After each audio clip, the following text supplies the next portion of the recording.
అలా జరిగిన వెంటనే ఆకాశంలో భారీ శబ్దం. స్వయంగా శివుడు యముడి ముందు నిలబడతాడు.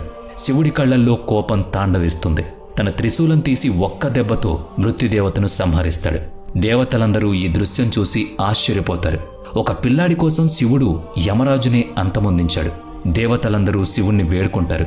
యమరాజును క్షమించమని అడుగుతారు. అతనికి తిరిగి జీవం పోయమని ప్రాధేయపడతారు. అప్పుడు శివుడు ఒక షరతు విధిస్తాడు. మార్కండేయుడు దగ్గరకు యమధర్మరాజు కాని అతని భటులు కాని రాకూడదని చెప్తాడు.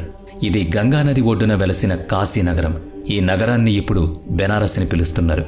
శివుని ఆశీస్సుల తర్వాత మార్కండేయుడు ఒక మునీశ్వరుడిలాగా అన్నీ త్యాగం చేసి తపస్సు చేస్తూ ఉంటాడు. భిక్షువులాగా మారి తన జ్ఞానాన్ని మరింత పెంచుకోవడంలో మునిగిపోతాడు. అలాగే అనేక సంవత్సరాలు గడిచిపోతుంది.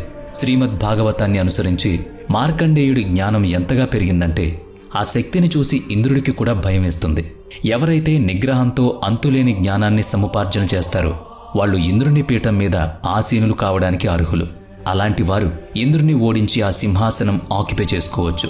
ఇంద్రుణ్ణి ఓడించి ఆ సింహాసనాన్ని కైవసం చేసుకోవచ్చు.